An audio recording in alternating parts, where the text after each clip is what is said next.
Plantae. These are multicellular eukaryotes with cell walls. They are autotrophs and use chlorophyll for photosynthesis.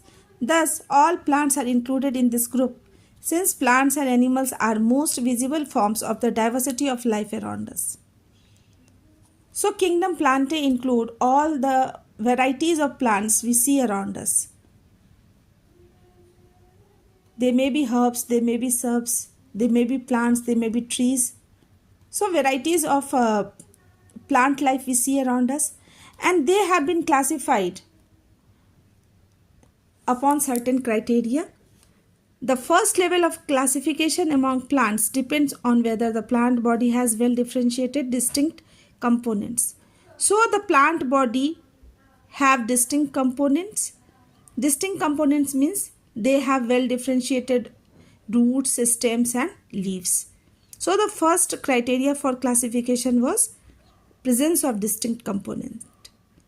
The next level of classification is based on whether the differentiated plant body has special tissues for the transport of water and other substances within it. The second criteria for classification was whether the plant contain vascular tissues.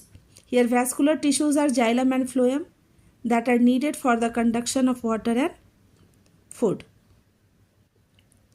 Further classification looks at the ability to bear seeds and whether the seeds are enclosed within fruits. The next criteria for classification was that seeds are enclosed within fruits or not. They have the ability to produce flowers or not.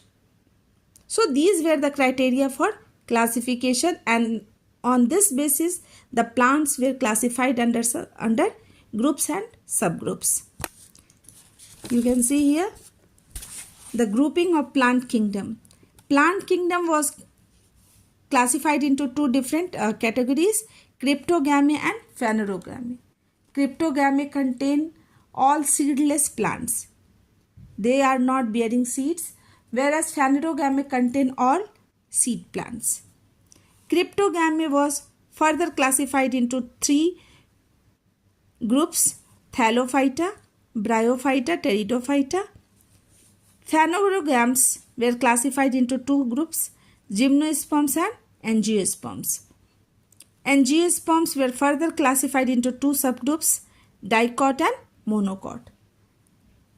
In this way, the whole kingdom Plantae was included, and it made us easier. It was made for us to study different groups, different varieties of